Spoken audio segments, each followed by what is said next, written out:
राहून बोलतो आणि जेव्हा नाही, थोडं आताच वाटेल बसून बोललात तरी चालेल. नाही, एक खरं आहे की उभं राहून बोलल्याशिवाय जोर पण येत नाही. चालेल. पण बसून बोललो म्हणजे जोर गेला असं कोणी अर्थ काढू नये. अध्यक्ष महोदय, उठा बशाने ताकद वाढते. अध्यक्ष महोदय, अंतिम आठवडा प्रस्ताव या चर्चेत सहभागी झालेले सर्व माननीय विधानसभा सदस्य आहेत. त्याच्यामध्ये आपले विरोधी पक्ष नेते आहेत, रईस शेख आहेत, रवींद्र वायकर आहेत, आशिष शेलार आहेत, सुनील प्रभू आहेत, अमित साटम, अमू आजबी, नितेश राणे, अतुल भातखळकर, संजय केळकर, महेश बालदी, प्रशांत ठाकूर, सुधीर मुनगट्टीवार, दिलीप लांडे, रवींद्र चव्हाण, श्रीमती मनीषाताई चौधरी, कालिदास कोळंबकर, रवींद्र गायकवाड या सर्वांनी भाग घेतला. आणखीनही कोणी घेतला असेल.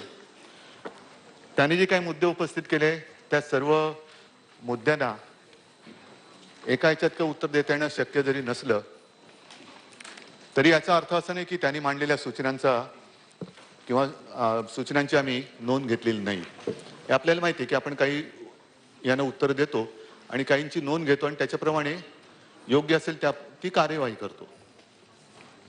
आज मी थोडंसं आपल्या परवानगीने अंतिम आठवडा प्रस्ताव आणि त्याचबरोबरीने एकूणच जे काही आपलं अधिवेशन झालं त्याच्यावरती थोडंसं एक मनमोकळं बोलण्याचा प्रयत्न करणार आहे. आणि हे मी बोलणार आहे ते तळमळीने बोलणार आहे, कारण मला असं खोटं बोलता येत नाही. अध्यक्ष महोदय, राज्यपालांच्या अभिभाषणापासून जर का आपण सुरुवात केली तर मला एका गोष्टीचं खरंच दुःख आहे, खेद आहे. राज्यपाल हे एक संविधानिक पद आहे आणि त्याचं महत्व काय आहे आमच्यापेक्षा विरोधी पक्षांना जास्त माहिती आहे. कारण वेळोवेळी नाही, तो तुमचा अधिकार पण आहे की वेळोवेळी मी कागाळ्या नाही म्हणणार पण तक्रार करण्यासाठी हक्काने राज्यपालांकडे केवळ विरोधी पक्षच नाही तर राज्यातला कोणी नागरिक जाऊ शकतो, तो जात असतो आणि त्यांनी जायला पाहिजे. पण दुर्दैवाने या सगळ्या गोष्टी आपण जशा पाळतो, अधिकार आपण मानतो, तशा काही प्रथा परंपरा ह्या सुद्धा आपण पाळल्या पाहिजेत. ठीक आहे, एखाद्या गोष्टीबद्दल तुम्हाला आक्षेप घ्यायचा आहे घेऊ शकता, एखाद्या गोष्टीबद्दल विरोधात मत नोंदवायचे नोंदवू शकता, पण निदान आपल्या राज्याची तरी एक संस्कृती आहे, प्रथा आहे, परंपरा आहे.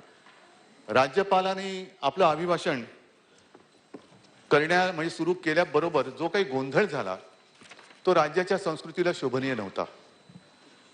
आपण निदान राज्यपाल महोदय काय बोलतायत हे तरी ऐकून घ्यायला पाहिजे होतं. हा, तेव्हा तुम्ही जो एक उल्लेख केला दाऊदचा उल्लेख, तो तेवढा पुरता नव्हता. नंतर संपूर्ण आठवडा आणि जवळपास महिनाभर आपलं अधिवेशन आहे, तो उल्लेख आपण रोजच करत आलेला आहे. म्हणजे देवेंद्रजी जी काल आपण कविता सांगितली तेच ते आणि तेच ते महिनाभर केलं तुम्ही. दाऊद एके दाऊद, दाऊद एके दाऊद, दाऊद दोणे कोण हा भाग वेगळा, पण हे तुम्ही ते केलं. पण मला एक अशी अपेक्षा होती की ज्या वेळेला हक्काने आपण राज्य सरकारबद्दल काही तक्रारी आक्षेप राज्यपालांकडे नोंदवत असतो तेव्हा निदान आपलं सरकार, आपल्या राज्याचं सरकार हे काय करत आहे याच्या प्रगतीचा एक आढावा राज्यपाल आपल्यासमोर मांडत असतात. आपण जे काही मुद्दे मांडले, राज्यपालांचं भाषण ऐकलं तर नाहीच, होऊच दिलं नाही. राज्यपाल राष्ट्रगीताला सुद्धा थांबू शकले नाहीत, त्यांना थांबू दिलं गेलं नाही. म्हणजे हा एवढा मोठा घोर अपमान आजपर्यंत देशातल्या कुठल्या विधानसभेत क्वचितच झाला असेल. पण राज्यपालांच्या अभिभाषणातले मुद्दे जरी आपण पाहिले असते तरी राज्यपालांनी काय सांगितलं की त्यांनी सांगितलं माझे शासन हे समाज सुधारकांच्या आदर्शांचे अनुकरण करते. आता समाज सुधारकांच्या आदर्शांचं अनुकरण करते म्हटल्यानंतर त्यांचं भाषणच ऐकलं नाही तर समाज सुधारक कोण आणि आदर्श तरी काय आणि त्यांचं अनुकरण तरी आम्ही काय करणार, हा एक प्रश्न येतोच. त्याच्यानंतर महत्वाचा होता माझ्या शासनाच्या महाराष्ट्राच्या सीमावर्ती क्षेत्रातील मराठी भाषिक जनतेच्या हक्कासाठी उभे राहण्याचा निर्धार. याच्यासाठी आपण अनेकदा बोलले आणि अनेकदा तुम्ही मान्य पण केलेलं आहे. राहू शकलोय नाही शकलोय पण निदान ऐकायला तर पाहिजे होतं. छत्रपती शिवाजी महाराजांच्या पुतळ्याच्या विटंबनेचा आणि बेळगाव मधील मध्यवर्ती महाराष्ट्र एकीकरण समितीच्या अध्यक्षांवर शाई फेकल्याच्या कृत्याचा माझे शासन तीव्र निषेध करते. आता शासन म्हणजे केवळ एवढंच नाही, आपलं राज्य त्याच्यामध्ये सगळे आले, पण जो जो आपल्या छत्रपतींचा अपमान करेल त्याचा निषेधच नाही तर आणखीन पुढे काय कायद्यानुसार करता येणं शक्य असेल ते करण्याची आवश्यकता आहे. आता पलीकडे राज्य आहे ते शासन आपलं असलं, आपलं म्हणजे ज्यांनी हे भाषण होऊ दिले नाही त्यांचं असल्यामुळे हे बोलू दिलं नाही की काय, हा एक प्रश्न महाराष्ट्राच्या शिवप्रेमी जनतेला पडलेलाच आहे. त्याच्यानंतर त्यांनी जे सांगितलेलं आहे आपण काय काय केलं, मग त्याच्यात कोविडमध्ये काय केलं, मग वैद्यकीय ऑक्सिजनची कमतरता असताना राज्याने कसा ऑक्सिजन मिळवला, केंद्राने त्यांना कुठून आणायला परवानगी दिली, हजारो किलोमीटर लांबून ऑक्सिजन आणायला लागला होता. आणि मी स्वतः तेव्हा VC मध्ये बोललो होतो माननीय पंतप्रधानांशी की हे फार जीवघेणा हा प्रकार म्हणजे अंतर.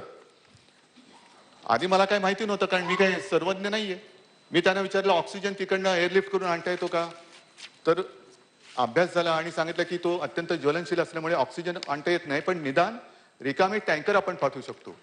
मग रिकामे टँकर एअरलिफ्ट करून तिकडे नेले आणि तिकडनं मग रेल्वेने म्हणा रस्त्याने म्हणा जसं असेल ते आणले गेले. रात्रंदिवस आपल्या शासनाची यंत्रणा ही कार्यरत होती, जिचा मला मुख्यमंत्री म्हणून अभिमान आहे की तीच यंत्रणा आहे. मुख्यमंत्री कोण मंत्री कोण कोणी असलं तरी यंत्रणा तीच असते. तीच यंत्रणा ही आपण त्यांना कसं वागवतो आहोत त्याच्याप्रमाणे काम करत असते. बाकी मी इतर काही डिटेल हे काही देत नाही, पण अनेक योजना ह्या त्यांनी सांगण्याचा प्रयत्न ते किंवा सांगणार होते पण ते ऐकूच दिलं नाही. मग राज्याने काय केलं, पर्यावरण पर्यावरण पर्यावरण सगळेच आपलं एक जसं जेवणात आंबटवरण असतं तसं तोंडी लावायला बोलायला एक पर्यावरण हा भाग ठीक आहे, पण काम कोण करतंय, पर्यावरणाबद्दल खरंच कोणी गांभीर्याने काम करतं आहे का, तर याही बाबतीत मला अभिमान वाटतो आणि आहेच. आणि तो अभिमान तुम्हालाही वाटायला काही हरकत नसावी, कारण स्कॉटलंड येथे झालेल्या 26व्या कॉप परिषदेमध्ये हवामान बदलाचा सामना करण्याचा महाराष्ट्राच्या प्रयत्नांची दखल घेतल्याने अंडर 2 कोलिशन लीडरशिप अवॉर्ड 2021 चा भाग असलेली प्रेरणादायी प्रादेशिक नेतृत्व पुरस्कार आपल्या शासनाने जिंकला आणि महाराष्ट्र हा पुरस्कार मिळवणारे भारतातील एकमेव राज्य आहे हे सांगायला मला अभिमान वाटतो, असं राज्यपाल म्हणालेले आहेत. राज्यपालांना अभिमान वाटतो राज्याचा. त्याच्यानंतर कोविडच्या काळामध्ये जे आपण नाही त्याच्या आधीच आपण शिवभोजन योजना सुरू केली आणि कोविडच्या काळामध्ये काही काळ आपण मोफत दिले, काही काळ आपण 5 रुपयांनी केलं, आता परत ती 10 रुपयांनी दिली, पण 10 रुपयांनी एक पूर्ण जेवण आपण देतोय हे सुद्धा मोठी अभिमानाची गोष्ट आहे. गोरगरिबांना 2 घास हे त्यांना मिळून देतोय, त्यांना परवडणाऱ्या दरात, हे फार मोठं काम करतोय. आणि आजपर्यंत साधारणतः 8 कोटीपेक्षा अधिक थाळ्यांचं वितरण छगनराव आपण या माध्यमातून केलंय. म्हणजे एवढी पोटं आपण भरतोय तेवढे आशीर्वाद आपल्याला मिळतात. हा अमृत महोत्सव आहे आपल्या स्वातंत्र्याचा, आझादी का अमृत महोत्सव, आणि तो करण्यासाठी शासनाने 500 कोटी रुपये मंजूर केलेले आहेत. आता पहिल्यापासून लक्ष ठेवा, कारण त्याच्यानंतर त्याच्यात सुद्धा भ्रष्टाचार करायची तुम्हाला दिसू शकेल.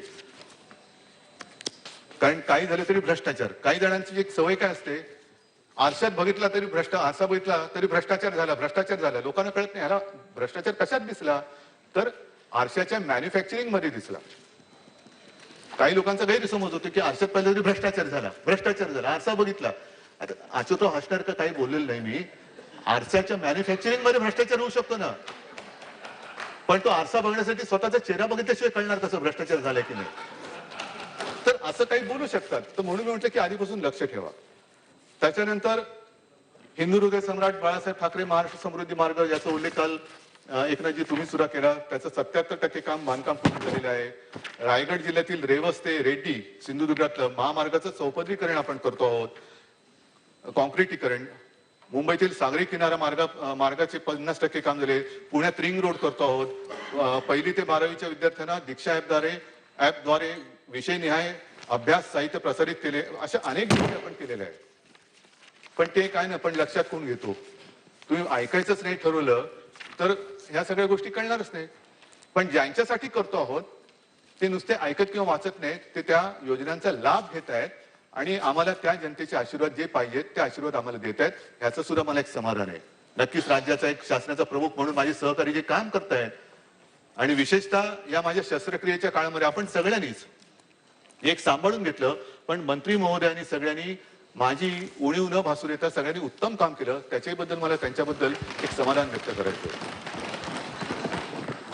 अनेक गोष्टी आपण केलेल्या आहेत, त्यातल्या काही उल्लेख झालेला आहे. मी याच्यावरती जास्त काही येत नाही, पण जे झाले ते झालेलं आहे आणि ते नाकारण्याचं नाकर्तेपणा कोणी घेऊ नये, करू नये असं मला वाटतं. आता साहजिकच आहे, थोडस नाही म्हटलं तरी मध्ये मध्ये आरोप झाले. सुधीर भाऊ, तुम्ही दरवेळेला छान काहीतरी बोलता आणि मला छान काहीतरी उत्तर द्यावं लागतं. तुम्ही हे शासन आहे कोणाचं आहे, बेवड्यांचं शासन आहे.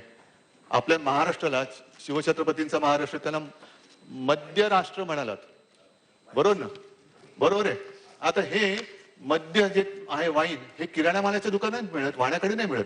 सुपर मार्केट जिकडे ते कुरूप बंद कपाटांची सोय आहे तिकडे मिळते. आणि आपण चंद्रपूरचे नेहमी मुद्दे मांडता, विदर्भातून आलेला आहात. आपल्या बाजूला मध्य प्रदेश आहे, एका बाजूला मध्य प्रदेश आहे. त्याचं जे काय आहे ती आकडेवारी मी वाचतो, मग त्याला मध्य प्रदेश म्हणणार का तुम्ही? संबंध नाहीये.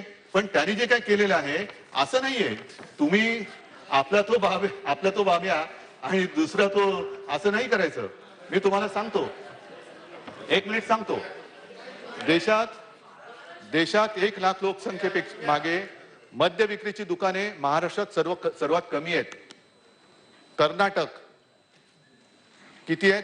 कोणाचं सरकार आहे तिकडे? 7.10. मध्य प्रदेश 5.07.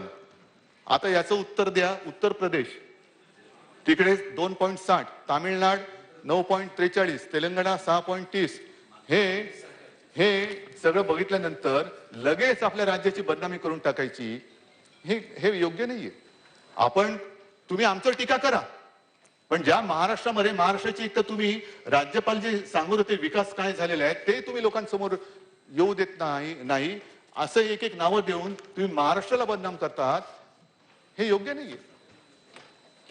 ह्याच्यामध्ये ही दखल शेवटी नागरिक घेत असतात. तुम्ही करा, मी म्हंटल ना, टीका करा. कोणत्या टोकाला जायचं, काय टीका करायची, हा ज्याचा त्याचा प्रश्न आहे. तर ह्या एक गोष्टी आहेत.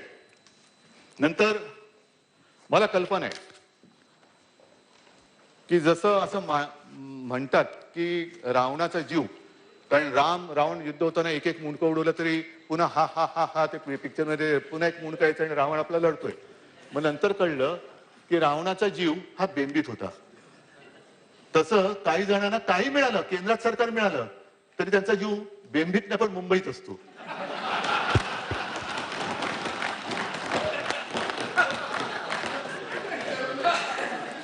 तो जीव मुंबईत असल्यानंतर मी समजू शकतो, कारण मुंबई सारखं शहर नाहीये. मी स्वतः पक्का मुंबईकर आहे, मुंबईत जन्मलेला आहे. त्याच्यामुळे माझ्या शहराचा जसा राज्याचा आणि देशाचा मला अभिमान आहे, तसंच मला माझ्या मुंबईचा अभिमान आहे. आणि माझ्या मुंबईमध्ये जे काय आम्ही करणार ते जगातलं सर्वोत्तम असलंच पाहिजे, हा माझा कटाक्ष असतो. आता मुंबईसाठी काय काय केलं, हा एवढं काही ही चौवड आहे, सगळी काय वाचण्याची आवश्यकता नाहीये.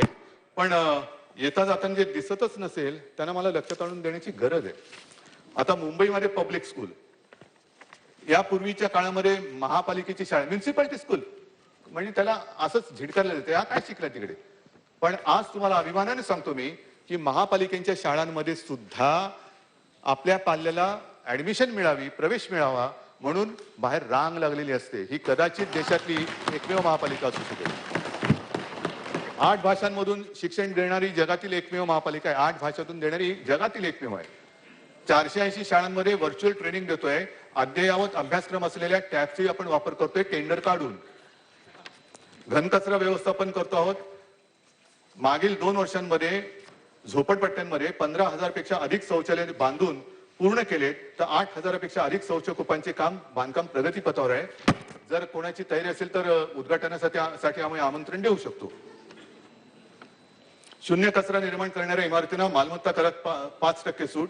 तसंच आपल्याला हे देखील माहिती आहे की 500 स्क्वेअर फुटापर्यंत ज्यांची घरं आहेत त्यांना आपण मालमत्ता करातून पूर्ण सूट दिलेली आहे. अर्धवट दिलेली जी पूर्वी होती तीही काढून टाकली आणि पूर्ण सूट दिलेली.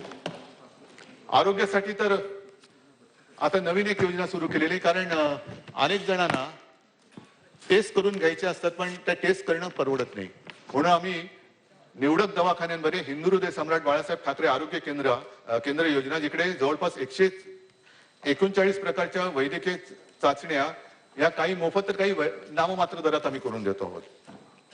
कर्करुग्णांवरती उपचारांसाठी अद्ययावत प्रोटॉन थेरपी उपचार उपलब्ध करणार अशी सुविधा करणारी ही देशातील पहिली महापालिका आहे. ह्याचं सुद्धा एक आपल्याला दखल घ्यायला पाहिजे. आणि कोविडच्या बाबतीत म्हणाल तर त्याच्यावरती मी पुढे म्हणणारच आहे. आपण जे काय आरोप केले त्याला मी उत्तर देणार आहे. परंतु मुंबईने जे काय केलं, खास करून मुंबईने जे केलं ते मुंबई मॉडेल म्हणून जगभरात प्रसिद्ध झालं. उच्च न्यायालय, सर्वोच्च न्यायालय यांनी मुंबई आणि महाराष्ट्राने जे काम केलं त्याची तारीफ केलेली आहे. आता कोविड मधनं लोक बरे होतात, पण देशाची कावीळ जर कोणाला झाली असेल तर त्याचा उपचार हा आपल्याला कोणत्या दवाखान्यात अजून करता येत नाही. कावीळ बरी होते पण द्वेषच झालाय. काविळीचं द्वेषाची कावीळ आहे, बरी कशी करणार? काय करू शकत नाही त्याला, त्याच्याकडे आमच्याकडे उत्तर नाहीये. जम्बो सेंटर सुरू केलं. मला ह्याही बद्दल एक सांगायचंय की जेव्हा कोविडने पहिलं पाऊल आपल्या राज्यात टाकलं आणि इतर देशात संपूर्ण, मला स्वतः आपले माननीय पंतप्रधान बोलले होते की उद्धव देखो ये इटली में क्या चल रहा है, लोग रस्ते पे मर रहे, उठाने के लिए कोई नहीं है. ती एक धोक्याची घंटा त्यांनी तेव्हाच माझ्या लक्षात आणून दिली होती. आणि जेव्हा कोविडने पहिलं पाऊल टाकलं त्याही वेळेला आपलं अधिवेशन सुरू होतं, अर्थसंकल्पीयच होतं वाटतं. आणि त्याच वेळेला टोपे साहेब आपणही होतं, सगळेच होतो. पण आपण एक निर्णय घेतला की तातडीने इकडे तिकडे करण्यापेक्षा फील्ड हॉस्पिटल आणि ती सुद्धा जम्बो ही उभारण्याची गरज आहे. मी तर सांगितलं होतं की लागली तर लष्कराची मदत घ्या, काय कमी पडे त्याच्यात वाटण्याचं कारण नाही. पण त्याही बाबतीत आपल्या यंत्रणेने स्वतःच्या ताकदीने, स्वतःच्या हिमतीने जम्बो कोविड सेंटर्स उभारली. मला तरी माहिती नाहीये की देशात आणखीन कोणी कशी तिकडे उभारली असतील. पण जम्बो कोविड केअर सेंटर जर का आपण उभारली नसती तर जयंतराव कदाचित असं होऊ देणार नाही.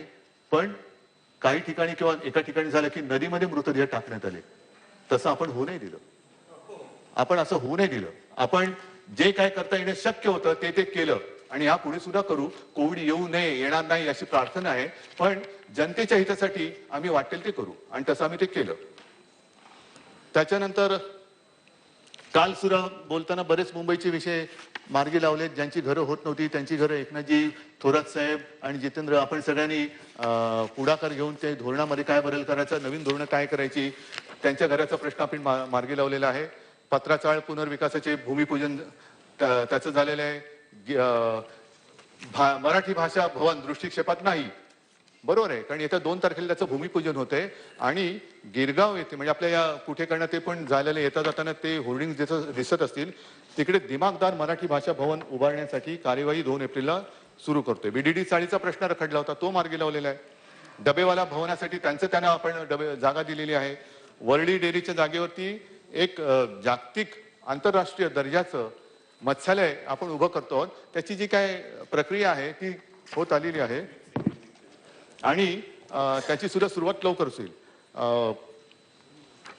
असे अनेक काम आहेत.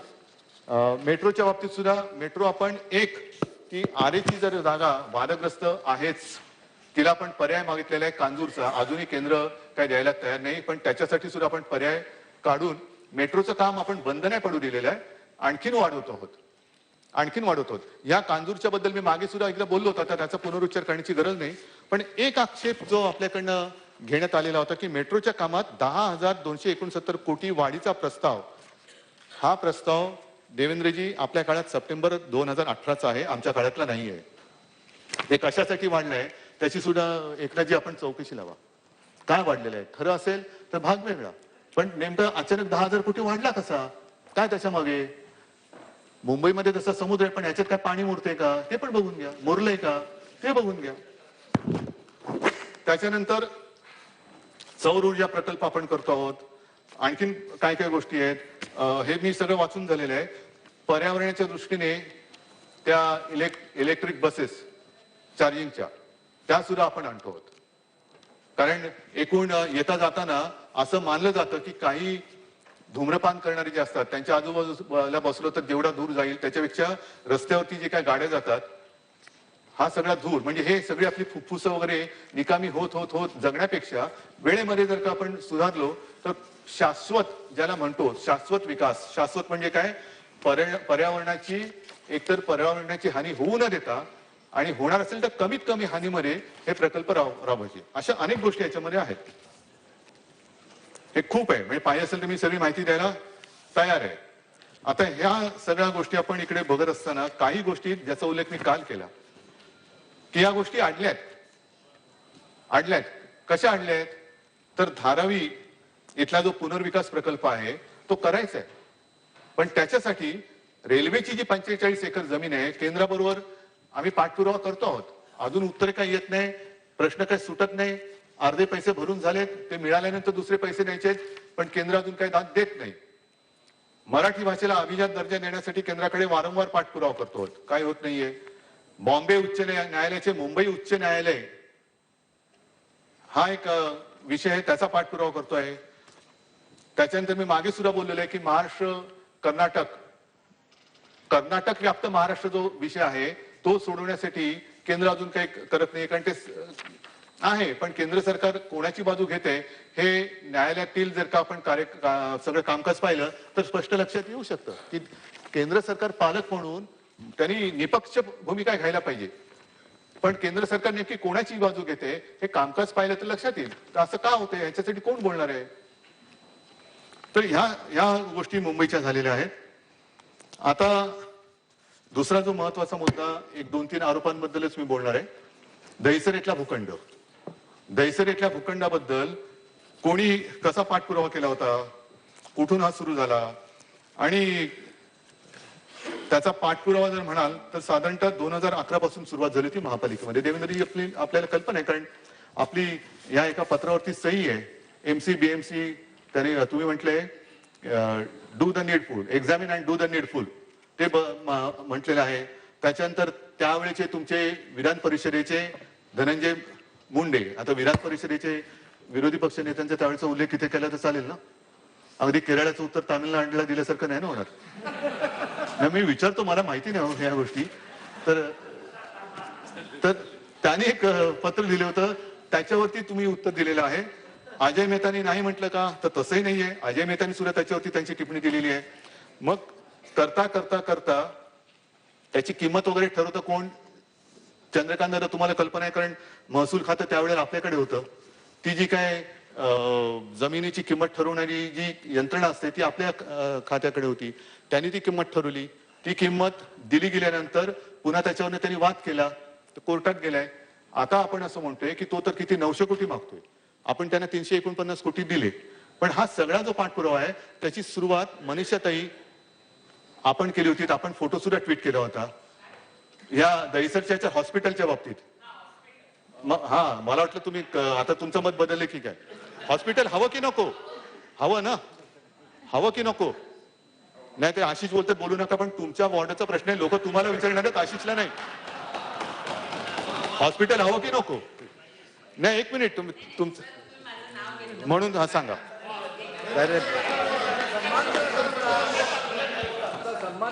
मी तुमचा सन्मान करतो, चांगली तुम्ही सूचना मांडली, मी त्याच्या बाजूच आहे. पण आता हा वाद कोर्टात सगळा गेलेला आहे. तिकडे हॉस्पिटल व्हावं ही तुमच्याप्रमाणे आमच्या सगळ्यांची इच्छा आहे. आणि म्हणून तो भूखंड ताब्यात घेण्याचा आग्रह जसा तुमच्या पक्षाने धरला, तेव्हा आम्ही सुद्धा तुमच्यासोबत, तुम्ही आमच्यासोबत महापालिकेत एकत्र होतो. इम्प्रुव्हमेंट कमिटीमध्ये मला वाटतं भालचंद्र सिरसाट यांनी तो हे आणला, विषय आणला, आणि तो करत करत इथपर्यंत आणला. आता ह्याच्यात भ्रष्टाचार कुठे झाला, कारण कोर्टात प्रकरण आहे. उलट महापालिकेने आक्षेप घेतलेला आहे की याला वाजवीपेक्षा जास्त पैसे दिले गेलेले आहेत, आणि हे दर ठरवण्याचं काम महापालिका करत नाही, ते महसूल खात्याची जी एक यंत्रणा असते ती करते. तिने केलेलं आहे, त्यानुसार ते आपण पैसे त्याने दिले गेलेले आहेत. हा एक भाग आहे. त्याच्यानंतर कोविड काळात भ्रष्टाचार. मला खरंच एका गोष्टीचं दुःख वाटतं की महापालिकेने एवढं अप्रतिम काम केलं, आणि एपिडेमिक ऍक्ट जो आहे त्या एपिडेमिक ऍक्ट मध्ये हे स्पष्ट नमूद केलेलं आहे, ती नोंद माझ्याकडे आहे, की या काळामध्ये तुम्ही काम जे करता त्याच्याबद्दल कोणी आक्षेप घेण्याचं कारण नाही. आणि मी थोडीशी माहिती घेतली, मला आपल्याकडनं जर अधिक त्याला पुष्टी किंवा ते खोडून काढलं तर बरं होईल. प्रामाणिकपणाने सांगतो की कोविडशी लढताना माननीय पंतप्रधानांनी सुद्धा पक्षभेद विसरून सर्व राज्यांना सारखी मदत केली. मी उघड सांगतो, ह्याच्यामध्ये मी कद्रूपणा करणार नाही. काय किंमत होती पीपी किटची तेव्हा, N95ची काय होती, मिळतच नव्हते. आणि मिळत होते ते अशा किमतीला मिळत होते, पण काही वेळेला घेण्याशिवाय पर्याय नव्हता. पण केंद्र सरकारने तेव्हा ते आपल्याला मोफत दिले काही काळ. मग केंद्राने काय केलं की एका सेक्रेटरीचा गट तयार केला आणि त्याला GFR म्हणतो, जनरल फायनान्शियल रूल्स, ते ओलांडून पलीकडे जाण्याची त्यांना मुभा दिली. ती दिल्यानंतर त्या गटाने जशी आवश्यकता PPE किट कोण आहेत, औषधं कोणाकडनं घ्यायची, व्हेंटिलेटर्स कोणाकडनं, दुर्दैवाने व्हेंटिलेटर्स तेवढे चालले नाहीत, पण करणार काय, जे उपलब्ध होते ते घेतले, घ्यावे लागले. पण त्यांच्याशी वाटाघाटी केल्या आणि ह्या वस्तू ज्या वेळेला गरज होती त्यावेळेला त्या पुरवल्या. म्हणजे टेंडर काढली होती का, आणखीन एका कंपनीला त्यांनी ती जबाबदारी दिली होती, HLL, ही मला वाटतं त्रिवेंद्रमला आहे. तर त्यांनी सुद्धा त्या लोकांची वाटाघाटी करून त्या किमती ठरवल्या. आणि पहिली गरज आहे ना, मला एक साधं असं म्हणायचंय की समजा आपल्या समोर कोणतरी बुडतोय, आपल्याला नाही पोहता येत, त्याला काहीतरी वाचवण्यासाठी लाकूड किंवा टायर टाकला पाहिजे, तर टायरचं टेंडर काढत बसणार का, आजूबाजूला जो मिळतोय तो पहिल्या टायर त्याच्याकडे फेकणार. त्याचा जीव वाचवणं ही प्राथमिकता आहे. आणि तेच काम त्यावेळेला महापालिकेने केलं. आणि महापालिकेने, मी निश्चितपणाने सांगतो की एकही काम विदाऊट टेंडर केलेलं नाही. शॉर्ट नोटीस टेंडर काढली गेली आणि त्याच्यात सुद्धा जो L1 आला त्याला ते काम दिलं गेलेलं आहे. ते सुद्धा त्यांच्या मागे चौकशा. म्हणजे थोडक्यामध्ये काय, मुंबईचं जे कौतुक सगळे जे झालं, मुंबईने जी आपली धारावीमध्ये काय काम केलं, कसं किती ती झोपडपट्टी आहे सगळ्यांनाच माहिती आहे. एकेका खोलीत 8-8, 10-10 लोक राहतात. काय सुरक्षित अंतर ठेवणार आणि मास्क तरी कुठे घालणार. पण धारावी वाचवली, हे केवढं मोठं काम झालं. सगळे म्हणजे मला तेव्हा केंद्राचं पथक यायचं, ते असं थरथरलेलं असायचं, साहब कुछ भी करो धारावी को बचाना पडेगा, कुछ भी करो, आपको जो करना है करो, आप क्वारंटाईन हे करो, काय कॅम्प काढा, 2-2, 4-4 लाखांना तिकीट टाकायला लागलं तरी चालेल, पण तुम्ही काहीतरी करा. पण अभिमानाने हे सुद्धा सांगेन की महापालिकेची यंत्रणा ही महापालिका आयुक्तांपासून तळागाळातल्या त्या कर्मचाऱ्यापर्यंत धारावीत उतरली आणि त्यांनी धारावी वाचवली. ह्याचं कौतुक कोणालाच नाही. कौतुक नका करू, पण निराने ती जी काय म्हणे ना, घरच्या म्हातारीचे काळ, ते तरी होण्याचं पाप करू नका. महापालिकेने काम केलं. हा, जिकडे तुम्हाला वाटलं की इकडे उणी राहिली सांगा तुम्ही, पण भ्रष्टाचार केला, कुठे भ्रष्टाचार याच्यामध्ये. तसंच तुम्ही आणखीन एक जो मुद्दा काढला तो STPचा, जो शहराच्या दृष्टीने अतिशय महत्वाचा आहे आणि तो झालाच पाहिजे, तो करणारच. पण आमचं सरकार येण्याच्या आधी 8 ते 9 वेळा ही टेंडर काढून रद्द करण्यात आली. त्याची कारणं सुद्धा सगळ्यांना माहिती आहे, कारण महापालिका आम्ही बघत होतो, सत्तेत सुद्धा आम्ही तुमच्यासोबत होतो. काही वेळेला जी एक त्याला काय म्हणायचं, एक संस्था असते किंवा ज्यांच्याकडे जो अधिकार असतो, ती त्यांचे नॉर्म्स आणि निकष हे बदलत होते. म्हणून निघालेली याला माझ्यापेक्षा आदित्यला जास्त माहिती. तर त्यांनी ते निकष बदलले म्हणून टेंडर आपल्याला रद्द करावी लागली. मग हे सरकार आल्यानंतर पुन्हा टेंडर काढली. त्यांच्या सगळ्या त्या नवीन बदललेल्या नियमानुसार, अत्याधुनिक तंत्रज्ञानानुसार ही सगळी नवीन टेंडर काढली. उघडल्यानंतर असं लक्षात आलं की जेवढी किंमत आपल्याला एक प्रस्तावित होती, एवढ्या किमतीमध्ये व्हायला पाहिजे, त्या किमतीच्या 60 ते 75% ही अबोव आली. 60 ते 75%. मग काय केलं, महापालिकेने IIT कडे पाठवलं की हे तुम्ही बघा, आमचं चुकलंय का त्यांचं चुकलंय. आणि त्यांनी पूर्ण अभ्यास केला, त्या लोकांचं प्रेझेंटेशन घेतलं आणि मग त्यांचा अभिप्राय दिला की महापालिकेचं चूक नाहीये, यांचं चूक आहे. मग ती टेंडर पुन्हा रद्द केली. आता पुन्हा नव्याने टेंडर काढली. नव्याने टेंडर काढल्यानंतर मधल्या काळामध्ये ह्याला जो विलंब झाला, तो विलंब कशामुळे झाला हा एक भाग झालाच. पण कोर्टामध्ये काही स्वयंसेवी संस्था गेल्या, मग सुप्रीम कोर्टाने त्याच्यात दखल घेतली आणि सुप्रीम कोर्टाने सांगितलं की यापुढे ही संपूर्ण जी काही प्रोसेस आहे हे आम्ही आमच्या निगराणीखाली करणार. मग त्यानुसार अध्यक्ष महोदय, जी टेंडर आलेत त्यातलं टेक्निकल बिड माझ्या माहितीप्रमाणे गेल्या सोमवारी उघडलं गेलं आणि जे कमर्शियल आहे ते येत्या काही दिवसात उघडणार आहे आणि सुप्रीम कोर्टात पाठवणार आहे. मग जिथे अजून ते उघडलं गेलेलं नाहीये, एक पैसा त्याच्यात खर्च झालेला नाहीये, तर त्या पाकिटामध्ये भ्रष्टाचार झाले तुम्हाला कसं कळलं? त्यातला पेन ड्राईव्ह तुम्हाला कोणी दिला? हा निराधार आरोप आहे. म्हणजे आरोप करा, पण आरोप करताना काहीतरी त्याला आधार ठेवा. हीच जर का तुमची माहिती आणि त्या माहितीच्या आधारे तुम्ही कागदपत्र देणार असाल आणि मंत्र्यांचे राजीनामे मागणार असाल तर मग हा अन्याय. आणि मला एका गोष्टीचं आश्चर्य वाटतं, थोडस त्याच्यावरती नंतर मी बोलणारच आहे, पण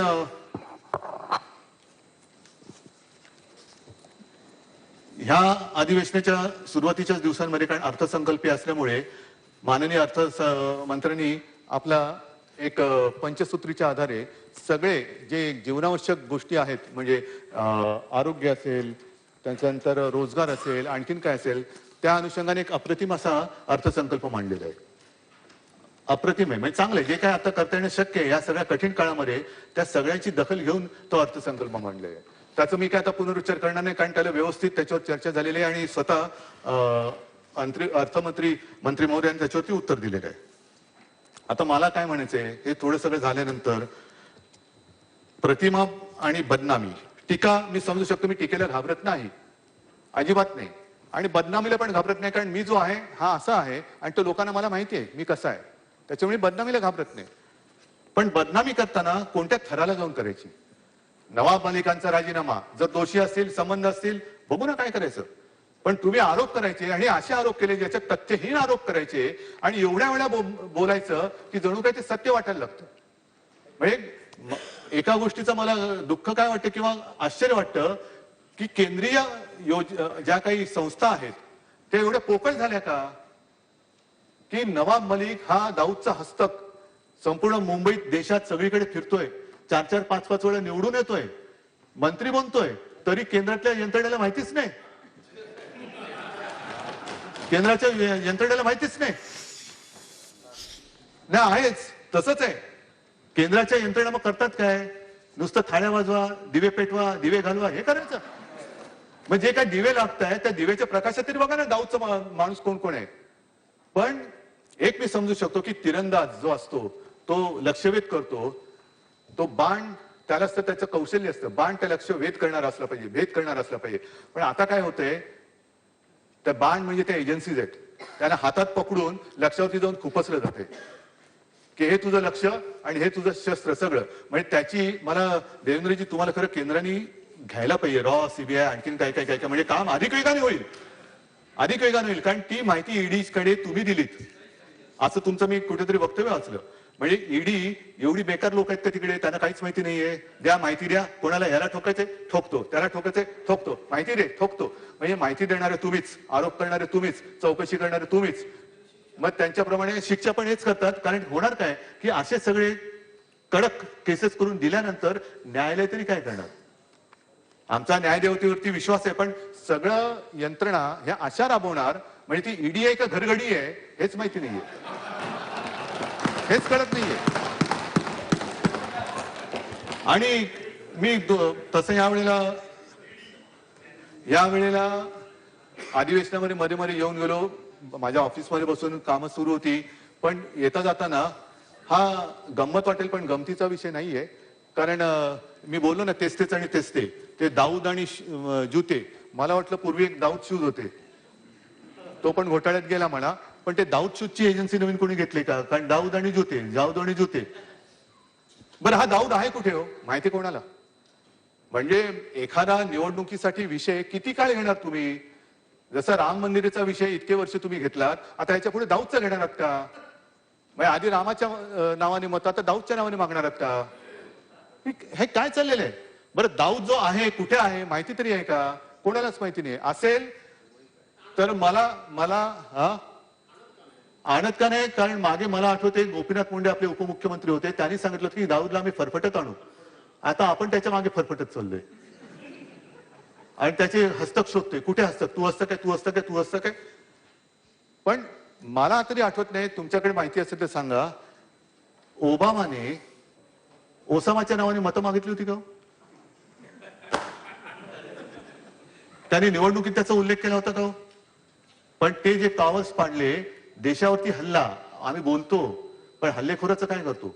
ओबामाने कोणाची वाट नाही माहिती, परवा नाही केली. पाकिस्तान काय केलं, ढग आहेत तर त्याच्या आडून हेलिकॉप्टर पाठवायचं का, असं थिल्लरपणा नाही केला. थेट त्यांचे ते जवान पाठवले आणि घरात घुसून त्या लादेनला मारला. ह्याला म्हणतात मर्दपणा.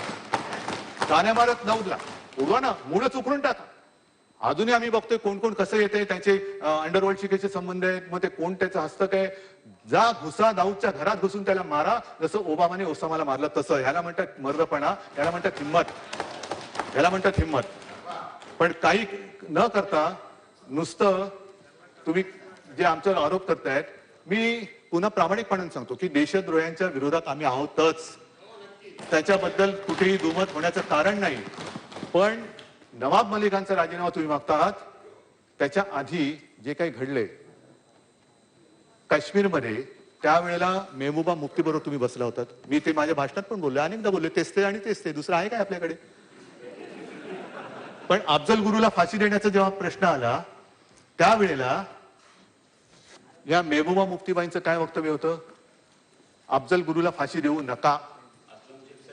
ज्यांनी लोकसभेवरती हल्ला केला, देशाच्या सर्वोच्च लोकशाहीच्या मंदिरावरती हल्ला केला, त्याचा मास्टर माइंड, त्याचा ब्रेन, त्याला फाशी देऊ नका. आणि दिल्यानंतर त्याचं पार्थिव त्यांच्या कुटुंबियांकडे द्या. त्यावेळेला जर मी विसरलो नसेल तर तेव्हा सत्तेमध्ये भाजपा सामील होता नव्हता माहित नाही, पण त्यांच्याबरोबर तुम्ही सत्तेचा पाठ मांडला होता. त्याच्या आधी सुद्धा त्यांची मतं कशी होती? कारण एका रात्रीमध्ये नाही, असेल किंवा नसेल, मी आरोप नाही करत आहे, मी सांगतोय घटना, माझं समजून घ्या. मी तुमच्यावरती आरोप नाही करत आहे. जर तुम्ही सत्तेत तेव्हा असाल तर असाल, एक काढल्या तारखा तर कळतील. पण बुराणवाणीला मारल्यानंतर सुद्धा ज्यांच्या घरी या मेहबूबाबाई गेल्या होत्या, म्हणजे त्यांचे विचार एका रात्रीत नाही बदलले. या विचारांची ही माणसं माहिती असताना सुद्धा तुम्ही त्यांच्यासोबत सत्तेत बसला. मग अफजल गुरु देशद्रोही नव्हता? मग ते काय अफजल सरकार होतं का बुराण सरकार होतं? कोणी कोणाचा राजीनामा घ्यायचा किंवा सत्ता तेव्हा तुम्ही स्थापन नंतर केली असेल किंवा आधी केली असेल, पण विचार तर तेच आहेत. जसं मी सांगतो की मी कडवट हिंदुत्ववादी आहेच आणि तो राहणार. माझे विचार बदललेले नाहीयेत आणि बदलणार नाहीये, मी परत एकदा सांगतो तुम्हाला. पण सत्तेसाठी आपण काय करायचं ते सोडून द्यायचं. म्हणजे आणखीन एक म्हण, स्वतःच ठेवायचं झाकून. आता तेव्हा मला वाटतं अजूनही तुम्ही बघा, कारण तेव्हा भाजपा सत्तेत असेल, कारण आम्हाला प्रश्न पडला होता की या अफजल गुरुला फाशी देऊ नका सांगणाऱ्या मेहबूबाबाई भारत माता की जय बोलायला लागले की काय, वंदे मातरम बोलायला लागले की काय. बोलले असते तर आम्ही सुद्धा सत्तेत नसतो आलो, पण त्यांच्यात दर्शन घ्यायला आलो असतो आम्ही. की ते एकमेका बरोबर आल्यानंतर वंदे मातरम बोलायला लागल्या, भारत माता की जय बोलायला लागल्या. या सगळ्या गोष्टी बघितल्यानंतर आणखीन एक मुद्दा जो आहे तो मुद्दा मुदस्सर लांबेचाच आहे. मुदस्सर लांबेचं तुम्ही सांगितलं नाही, दाऊद के लांबे हात. हे लांबे हात त्या माहीमच्या दर्ग्यामध्ये आपल्याला हार घालत असतानाच फोटो, आणि तेव्हा एक ऐतिहासिक क्षण होता तो. आणि त्या ऐतिहासिक क्षणाचे सगळे क्रांतिकारक ह्यांचे फोटो आहेत, मुदस्सर लांबे आणि सगळेजण. हे सगळे क्रांतिकारक, त्यांच्यावरची गुन्ह्याची यादी वाचा. आणि कदाचित तेव्हा आपल्याला कल्पना नसेल, किंवा असं कधीतरी होतं की आपल्यासोबत कोणतरी फोटो काढतो आणि नाही, आता परवा तुम्ही माझा त्या ह्याच्याबरोबर फोटो दाखवला ना, मग तसा माझा तुमच्यासोबत फोटो आहे, मोदीजींबरोबर सोबत आहे, अमितजींबरोबर सोबत आहे. त्यांनी काय होत नाही, पण किमान आपण बोलताना फोटोबद्दल काय नाही. कारण मागे एकदा असं म्हटलं होतं की फोटो कधी कोणी लग्नात फोटो काढला म्हणून काय तो त्याच्या आणि त्याचे काही संबंध लावता येतील असं नाहीये. पण विशेष म्हणजे त्या नेमणुकीचं पत्र, कारण ती निवडणूक त्याची प्रक्रिया मला वाटतं दादा आपण सगळी सांगितली, पण त्याच्यावरती सही जी आहे ती सही तत्कालीन जे मंत्री होते त्यांनी हिरव्या शाहीमध्ये केलेली आहे. आता तो हिरवी शाही योगायोग असू शकेल, आणि ते म्हणजे आताचे तुमचे राष्ट्रीय सरचिटणीस विनोदजी तावडे, त्यांची सही आहे त्याच्यामध्ये. तर तो पण कागद माझ्याकडे. तर ह्या काही गोष्टी आपण समजून घेतल्या पाहिजेत एकमेकाला. धर की ठोक हे बरोबर नाहीये. याने कोणाचंच काय होणार नाहीये. नुसता आरोप करून राज्य चालू शकत नाही. एखाद्याला तू वाईट आहेस हे सांगण्यासाठी तू स्वतः किती चांगला आहेस हे लोकांना सांगावं लागतं, दाखवून द्यावं लागतं. तर तो सांगेल की हा किती वाईट आहे. पण तू काही केलं नाही. अरे मग तू तरी काय केलं ते तर सांग. पण तुम्ही जर का तेच केलं असेल कळत न कळत, मग हा कसा काय वाईट होऊ शकतो. आणि म्हणून मला असं वाटतं की आता जे काय चाललेलं आहे, एक गोष्टी आधी बोलून मग केल्या जातात. आता मध्ये हर्षवर्धन पाटील जे पहिले तुमच्याकडे होते, त्यांना झोप लागत नव्हती, मग झोपेचं औषध घेतलं. तिकडे जाऊन झोपायला लागले. हा अनुभव त्यांनी कानात नाही सांगितलेला आहे, एका सभेत सांगितलेला आहे. की आणि त्यांचं मी पण सांगितलेलं की ते कधी कधी टीव्ही लावल्यावरती ते जाहिराती येतात, पहिले मुझे नींद नाही आती थी. तर तर असं काय तुमच्याकडे झोपेचं औषध आहे मला कळत नाही. आणि मागे एकदा गडकरी बोलले होते, म्हणजे आता मला खरं सांगा, आम्ही इकडे सगळे बसलेले भ्रष्टाचारी आहोत, आम्ही सगळी दाऊदची माणसं आहोत, पण तुमचा सकाळचा सत्तेचा प्रयोग यशस्वी झाला असता तर नवाब मलिक आणि अनिल देशमुख तुमच्या मांडीला मांडी लावून बसले असते की नाही? आम्ही जर का तुमचा गळ्यात पट्टा मानला असता तर जे काही तुम्ही आमच्या कुटुंबांची बदनामी करता ही अत्यंत नीच, निंदनीय आणि अत्यंत विकृत अशी गोष्ट आहे की एकमेकाच्या कुटुंबाची विकृत बदनामी करणं. अरे सर, मर्द असेल तर मर्दासारखं ये अंगावर, बघतो तू आहे आणि मी आहे. पण तुमच्या सत्तेचा दुरुपयोग करून, तुम्ही त्या संस्थांचा दुरुपयोग करून, म्हणजे महाभारतामध्ये शिखंडीचा उल्लेख आहे. तो शिखंडी कोण होता मी सांगण्याची गरज नाही. लढण्याची ताकद नाही, मग शिखंडीला मध्ये टाकलं. आता कळतच नाही शिखंडी कोण आहे आणि मर्द कोण आहे, कोण कोणाच्या आडून लढतोय. याला मर्दपणा नाही म्हणत, नामर्दपणा म्हणतात. हिंमत असेल तर समोरासमोर या आणि लढा. हे यंत्रणा वापरायच्या, घराघरातल्या कुटुंबियांना बदनाम करायचं, धाडी टाकायच्या, हे काय? आणि मागे नितीन गडकरी बोलले होते की आमच्याकडे वाल्याचा वाल्मिकी होतो, वाल्याचा वाल्मिकी होतो. मग जसं ईडीचं काम ते मनी लॉन्ड्रिंग असतं, तसं तुमच्याकडे काही ह्युमन लॉन्ड्रिंगचं काम आहे का? की बरबटलेला माणूस घ्यायचा, त्याला म्हैसूर सँडल सोप लावायचा आणि छान अत्तर बित्तर लावून झाला बघा कसा सुंदर. हे ह्युमन लॉन्ड्रिंग तुम्ही सुरू केलेलं आहे का? ह्या सगळ्या गोष्टी आहेत ना. आता एकच मला जे सांगायचंय की आता हे सगळं झालं, ह्युमन लॉन्ड्रिंग झालं, हे सगळे जे काही होतंय हे असं समजू नका की कोण बघत नाहीये, कोणाच्या लक्षात येत नाहीये. कारण जसं आपल्या पोरांचे चाळे थेर बघू न शकणारा त्यांचा पिता आंधळा धृतराष्ट्र होता, तसा हा धृतराष्ट्र नाही, हा छत्रपतींचा लढणारा महाराष्ट्र आहे. हा महाराष्ट्र आहे, हा महाराष्ट्र आहे. आणि ह्या अशा वाटेला जाऊ नका, यातनं कोणाचंच काही होणार नाहीये, कोणाचंच भलं होणार नाहीये. आणि म्हणून मला असं वाटतं की हे सगळे जे काही चाललंय ना, हे आता मी घाबरलं म्हणून नाही सांगत आहे, त्याच्यावरती सुद्धा पुढे बोलणार आहे. पण यातनं काहीच होणार नाही. लोकांना आपण काय देणार आहोत, ही संधी आहे. अनेकांची स्वप्न इथे येण्याची असतात, ती संधी प्राप्त त्यांना होत नाहीये. आपल्याला संधी मिळालेली आहे.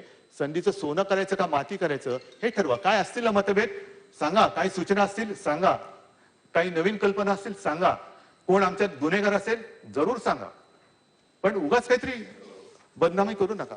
आणि म्हणून मी आता जे बोलतोय की तुम्हाला सत्ता पाहिजे ना, म्हणून तुम्ही हे ताण तणाव कुटुंबियांना तणावाखाली ठेवायचं, मग ह्याला अटक करायची, त्याला बेलच मिळू द्यायचं नाही, हे सगळे चाललेत ना.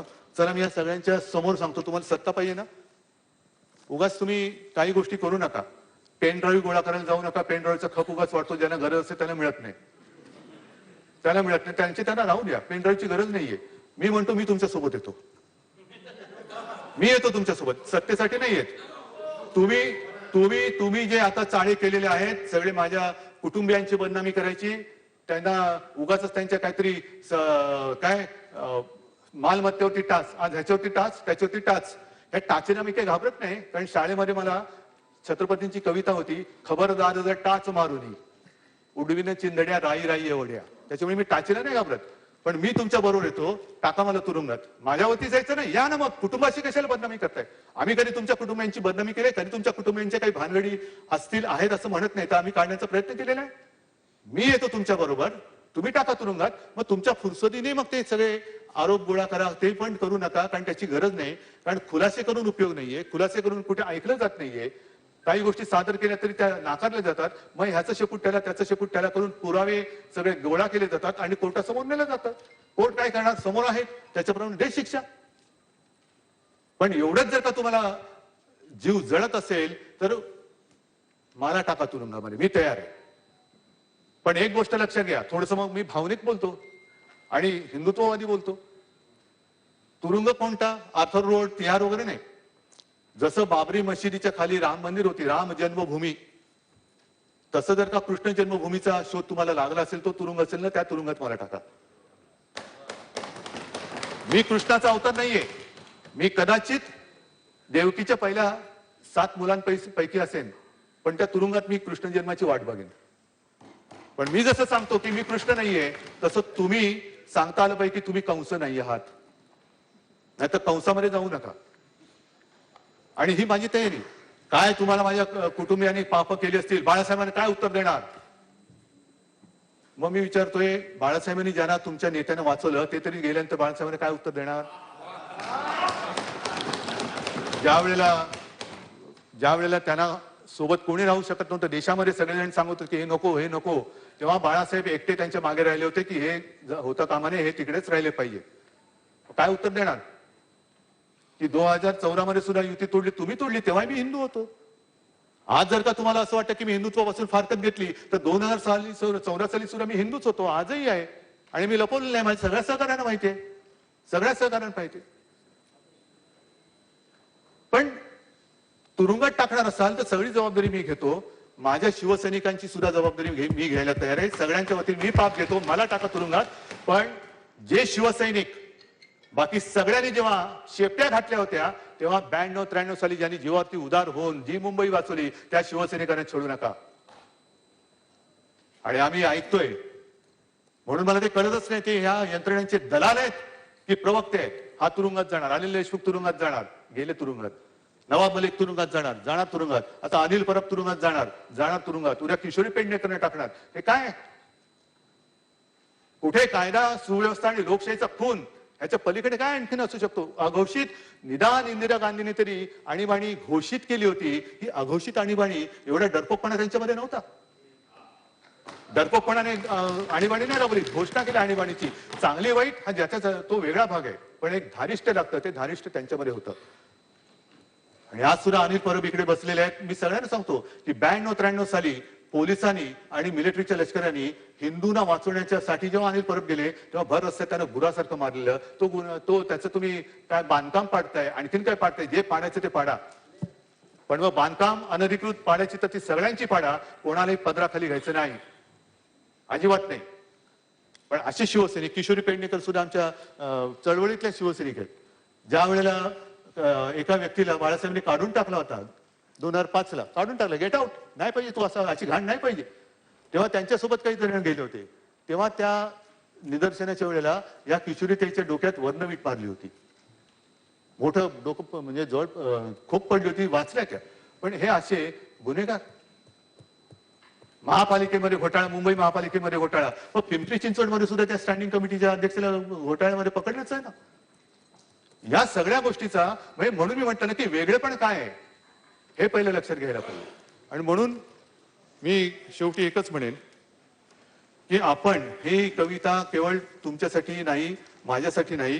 ही कविता काल तुम्ही म्हटलात ती वेगळी होती. मी बहिणाबाई चौधरींची कविता आहे आणि ती आपल्याला सगळ्यांनी लक्षात घेण्यासारखी कविता आहे. माणूस माणूस मतलबी रे माणसा, तुले फार हवं तुझी हाकाकेला आशा. आता गुलाबराव, तुम्ही याचं भाषांतर मराठीत करून सांगा, कोणत्या भागातले असतील. दादा तुम्हाला पण असेल. आणि हे बाकीचे मी हे वाचत नाही, कारण खूप त्यांनी वर्मी लागेल असं लिहिलेलं आहे. म्हणजे पुढचं जे आहे, मानसा मानसा तुझी नियत बेकार, तुझ्याहून बरं गोठ्यातलं जनावर. हे अशा सगळ्या गोष्टी आहे. आणि शेवट जो आहे तो फार महत्वाचा, जो तुम्ही आम्ही सगळ्यांनी लक्षात ठेवला पाहिजे. मानसा मानसा कधी होशीन माणूस, लोभासाठी. लोभ सगळ्यांनाच असतो, पण लोभासाठी झाला मानसाचा रे कानूस. आणि ही जर का आपल्या संतांची, या कवित्रींची शिकवण जर का आपण लक्षात ठेवली आणि तसं जर का वागलो, तर मला असं वाटतं जे राज्यपालांच्या अभिभाषणाच्या वेळेला झालं, जे आता जे राज्यामध्ये चालू आहे की एकमेकाची चिखलतोड करायची. आणि मला प्रसिद्धी माध्यमांना म्हणून सांगायचे, बातम्या दाखवा, जरूर दाखवा, पण कोणाचं तरी आयुष्य उद्ध्वस्त होईल अशा प्रकारे जी एक बदनामी केली जाते, तिला तरी निदान आपण साथ सोबत देऊ नका. आयुष्य उद्ध्वस्त होतात आणि कालांतराने कळतं आणि ह्याच्यामध्ये काही नव्हतंच. तर ही एक माणुसकी, आपण सत्ताधारी असू विरोधी असू, पण या देशाचे एक नागरिक आहोत, एवढीच तसे वागा, एवढीच माझी एक विनंती आहे. धन्यवाद. जय हिंद, जय महाराष्ट्र.